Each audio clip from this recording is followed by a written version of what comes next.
प्रिय विद्यार्थियों, मैं यशन सर आप सभी प्यारे बच्चों का आपके इस online YouTube channel target with Shivnath में मैं सबका हृदय से अभिनंदन करता हूं।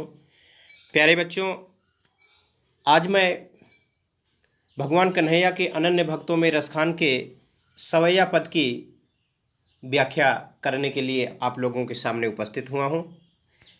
प्यारे बच्चों, आइए बड़े ही मनोरंजन के साथ और आनंद के साथ बिल्कुल सवैया पदों का अध्ययन किया जाएगा।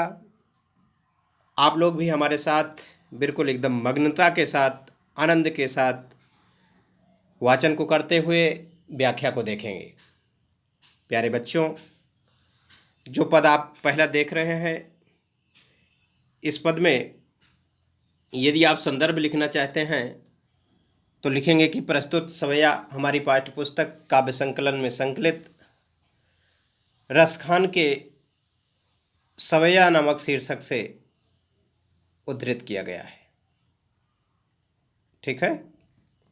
और यदि प्रसंग की चर्चा करें तो इसमें आप भगवान कन्हैया के अनन्य भक्त रसखान जी अब उन्हीं की सुंदर भक्ति के प्रति बड़ा ही सुंदर चित्र प्रस्तुत किया है। ठीक है। अगर एक लाइन में आप लिखना चाहते हैं तो यहाँ पर कृष्ण भक्ति का बिल्कुल बड़ा ही सुंदर चित्रण किया गया है। ठीक है। तो चलिए व्याख्या की ओर हम आगे बढ़ते हैं। एक एक लाइन को बेटा हम पढ़ते चलेंगे और बिल्कुल आप लोग भी हमारे साथ वाचन करेंगे और वाचन करते हुए बिल्कुल अच्छी विस्तृत लंबी व्याख्या के साथ हमारे साथ जुड़िए। चलिए बेटा, इसमें भगवान श्री कृष्ण के अनन्य भक्त रसखान ने भगवान कन्हैया के हमेशा समीप रहना चाहते हैं, हमेशा समीप रहने की चाह है उनको। उसी भावना को व्यक्त करते हुए अपनी भावनाओं को यहाँ पर व्यक्त किया है।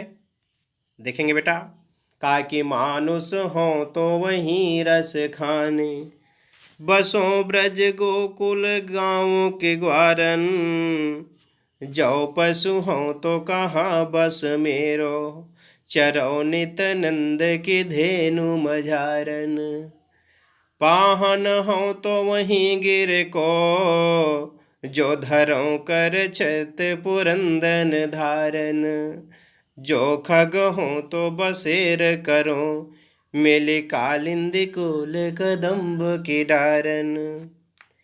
आइए विद्यार्थियों, एक एक लाइन की व्याख्या करते हुए हम चल रहे हैं, आप लोग देखेंगे। बिल्कुल आनंद के साथ पढ़ो बेटा कि मानुष हो तो वहीं रस खान, बसों ब्रज गोकुल गाँव के ग्वारन। इस लाइन में रसखान ने कहा कि हे प्रभु, यदि मैं अगले जन्म में मनुष्य की योनि में जन्म लूं, मानुष मीन्स मनुष्य, हूँ मीन्स हूँ, तो वहीं रस खाने, कहा कि मेरा निवास वहीं पर होना चाहिए। कहाँ पर? बसों ब्रज गोकुल गाँव के ग्वारन, कहा कि ब्रज के गोकुल नामक गांव में मेरा निवास हो।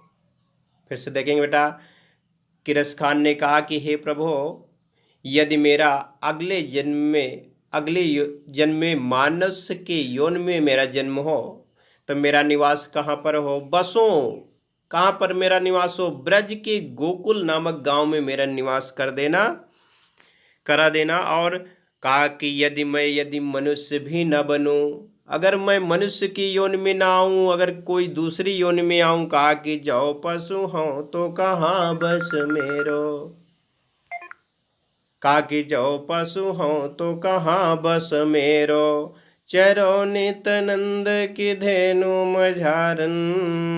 कहा कि हे प्रभु, यदि मैं मनुष्य न बनूं, मैं पशु की योनि में जन्म लूं, अगर पशु बनूं तो कहाँ बस मेरो, मेरा बसेरा कहाँ पर हो? कहा कि चरो नित नंद की धेनु मझारन।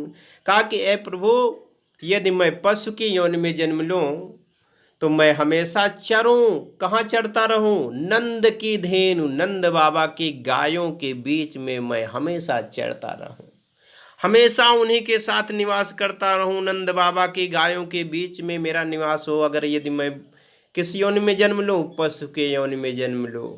ठीक है बेटा।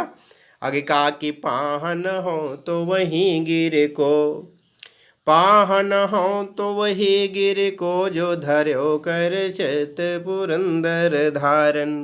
कहा कि यदि मैं पशु भी न बनूं, अगर पाहन बन जाऊं, पाहन मीन्स पत्थर, कहा कि पाहन हो मीन्स हम, कहा कि यदि मैं पाहन बन जाऊं, पत्थर बन जाऊं प्रभु, तो वही गिर को, का तो मैं उसी पर्वत का पत्थर बनूं। गिर मीन्स पर्वत, जो धर्यो कर छत पुरंदर धारण। कहा कि जो भगवान कन्हैया ने अपनी अंगुली पर धारण किया था। प्रिय विद्यार्थियों, आप जानते हैं कि जब इंद्र भगवान ने जल की वर्षा करना प्रारंभ किया था, तो पूरे ब्रज के लोगों को उस वर्षा जल से बचाने के लिए भगवान कन्हैया ने उस पर्वत को क्या किया था, अपनी अंगुली पर धारण कर लिया था, और उसी के नीचे सभी गांववासियों को बरसात से बचाया था। तो उसी की बात रसखान ने कहा कि अगर मैं पत्थर बनूं प्रभु, तो उस पर्वत का पत्थर बनूं जिस पर भगवान कन्हैया ने अपनी अंगुली पर धारण किया था।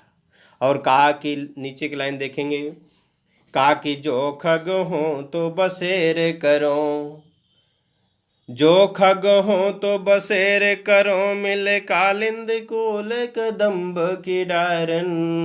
कहा कि हे प्रभु, यदि मैं पत्थर भी ना बनूं, यदि मैं खग बन जाऊं, खग में पक्षी, कहा कि खग हो तो बसेर करो, कहा कि यदि मैं खग बनूं, पक्षी बनूं, तो मेरा बसेरा वहां पर कर देना, बसेर करो, मेरा बसेरा वहां कर देना। कहाँ, मेले कालिंदी कोल कदम्ब की डारन। कहा कि कालिंदी कुल, कहा कि यमुना जी के किनारे जो कदम्ब का वृक्ष है, उसी की डाल पर मेरा बसेरा कर देना। कालिंदी कुल कदम्ब की डारन। कहा कि फिर से देखेंगे, जो खग हो तो बसेर करो। कहा कि हे प्रभु, यदि मैं पक्षी बनूं, तो मेरा बसेरा कहाँ पर कर देना। कालिंदी कोल कदम्ब की डारन। कहा कि कालिंदी के कोल पर, कहा कि कालिंदी के किनारे, यमुना जी के किनारे जो कदम्ब का वृक्ष है, उसी वृक्ष पर, उसी वृक्ष के शाखाओं पर, डारन मीन्स, डार मीन्स शाखा। ठीक है बेटा।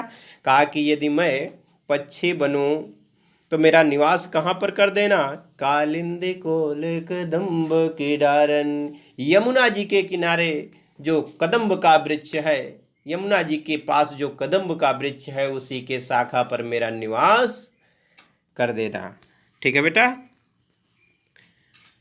तो मैं आशा करता हूँ बेटा आपको ये व्याख्या पसंद आई हो। तो इस व्याख्या को बेटा आप अपने दोस्तों तक भी शेयर कीजिए। मैं जल्दी से नेक्स्ट अगली सवैया की व्याख्या करने के लिए आप लोगों के सामने पुनः उपस्थित हूँगा। बहुत बहुत धन्यवाद बेटा।